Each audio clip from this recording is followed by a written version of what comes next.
12월 23일 KMA 뉴스브리핑 시작하겠습니다. 코로나19 확진자 수가 다시 1,000명대로 올라섰습니다. 오늘 0시 기준 신규 확진자 수는 1,092명입니다. 3차 대유행 확산세가 좀처럼 꺾이지 않고 있는데요. 오늘부터 1월 3일까지 수도권은 실내외를 불문하고 동호회, 송년회, 회식 등 5인 이상의 사적인 모임이 금지되고 위반할 경우 300만 원 이하의 벌금이 부과됩니다. 내일부터는 전국 식당의 5인 이상 예약과 동반 입장이 모두 금지됩니다. 또 스키장, 눈썰 매장 등 스포츠 시설과 정동진, 호미곶 등 전국의 해돋이 명소도 폐쇄됩니다.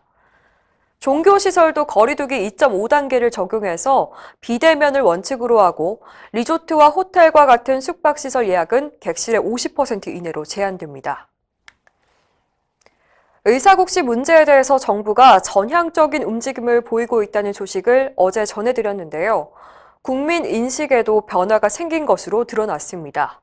대한신경과학회 등 5개 학회가 전국 성인 남녀 606명을 대상으로 조사한 결과 의사국시 재응시를 허용해야 한다는 답변이 58.7%로 반대 39.3%보다 훨씬 많았습니다.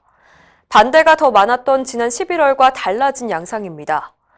의대생들이 의사국시를 보지 못하면 내년에 배출되는 의사 수가 감소한다는 사실을 알고 있다는 답변도 76.4%를 차지했습니다. 홍승봉 신경과학회 이사장은 국민의 찬성 여론이 높아진 만큼 의료 대란을 막고 국민 건강을 지키기 위해서 정부가 하루빨리 재응시를 추진해달라고 요청했습니다. 한편 권덕철 보건복지부 장관 후보자는 어제 열린 국회 인사청문회에서 국민의 양해를 구한 뒤 국회와 상의해서 의사국시 재응시 허용 여부를 판단하겠다고 밝혔습니다.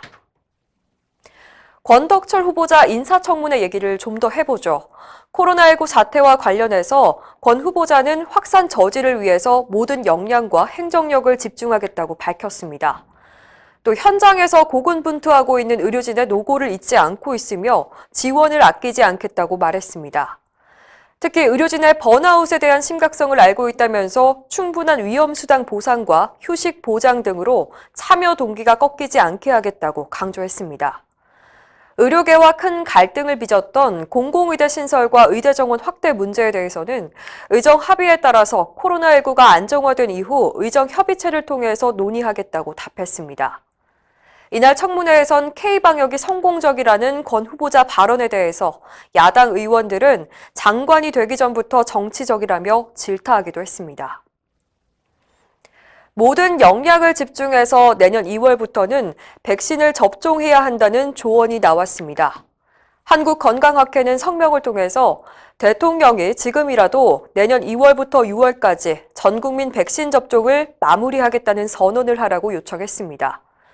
또 백신 부작용이 걱정되더라도 무방비보다는 차선의 선택을 해야 한다며 국민의 생명이 걸려있는 만큼 이것저것 따지지 말고 지금 선택 가능한 백신이라도 당장 도입해야 한다고 강조했습니다. 한편 국민의힘 강기훈 의원은 정부가 구성한 백신 도입 특별 전담팀 15명 중 13명이 공무원이고 민간 전문가는 단 2명뿐이라며 전문성에도 의문을 제기했습니다. 의료계 반발에도 불구하고 내년부터 정부의 비급여 진료 관리가 강화될 것으로 보입니다.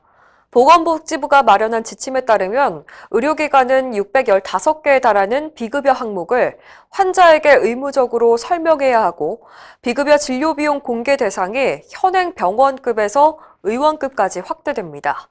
또 의원급 의료기관도 의무적으로 비급여 자료를 심평원에 제출해야 하고 이를 어길 경우 200만 원 이하의 과태료가 부과됩니다. 이 같은 지침에 대해서 대한의사협회는 사적 계약 영역인 비급여 항목까지 국가가 관리하는 건 관치의료이자 과도한 행정 간섭이라며 강하게 비판했습니다. 이상으로 뉴스브리핑을 마칩니다. 자세한 사항은 의협신문을 참고하시길 바랍니다.